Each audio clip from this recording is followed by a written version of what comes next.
Hey, speech class, sorry I'm late, but I appreciate you guys watching this video anyway. And thank you, Mr. Ecker, for allowing me to submit this even though I am late. So I want to talk to you guys about meditation, what it is, where it came from as far as coming over and becoming part of a Western culture, and then also how to practice. I really truly believe that meditation is a tool for life. And if used properly, it can have a lot of really positive benefits. Even if not used properly, I mean, it's hard to have negative benefits when you're, just sitting down and breathing. So, again, meditation is a tool for life. So let's think of a scenario. Maybe you're on the verge of getting fired from work, or maybe you're a little behind in a class, or not that all of these scenarios pertain to me, but maybe you're not where you want to be right now and you're struggling, or, you feel like the walls are caving in. Everybody has those stressful days. So what do? We've got those positive things that we do to unwind. We watch TV, maybe you get on your phone, you get on social media. That's not necessarily a bad thing. Maybe you work out, you got hobbies, running, hiking, rock climbing, fishing, whatever you're into. Those are all great things to kind of alleviate that stress, but sometimes those aren't readily available to us. And what do you do when the thing that is positive is a little bit harder? You find the easier thing to do. The easier thing to do more often than not is things like drinking, smoking cigarettes, gambling, doing illicit drugs, partying. I mean, all the kinds of things that you would do to just sort of quote unquote outrun your problems. Those are kind of the negative side of things. So meditation is a solution. It's kind of a meet in the middle type of thing where it's not the most exciting thing, but it's not going to hurt you. So where did it come from, right?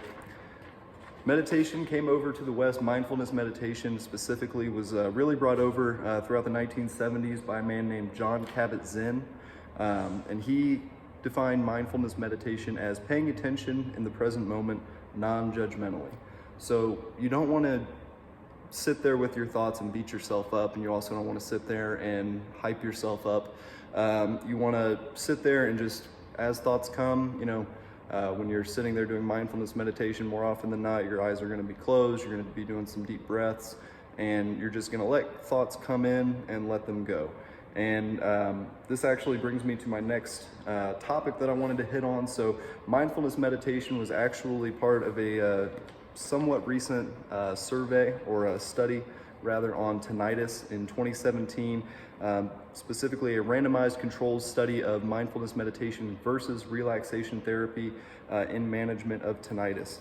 Relaxation therapy is fantastic, but mindfulness meditation was found to provide patients with a sense of alleviated symptoms, as well as in some cases it prevented psychosis, whereas psychosis was still prevalent in some cases where relaxation therapy was used. So mindfulness meditation is fantastic, and there are several books on mindfulness meditation. I would recommend this one, Why Buddhism is True by Robert Wright.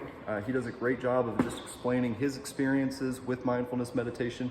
That's a book that I read when I first got out of the Navy, and it helped me kind of see, oh, okay, there's something that I can do to kind of lengthen my fuse. And some of the personal benefits that I've seen just from my own use of meditation, mindfulness meditation.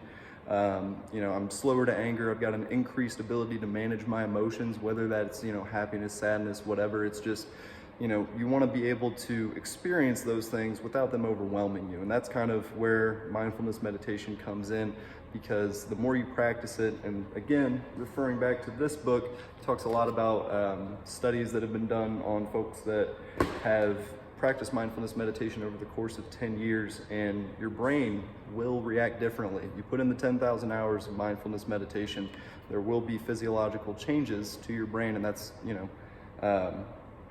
well, it's exciting at the very least.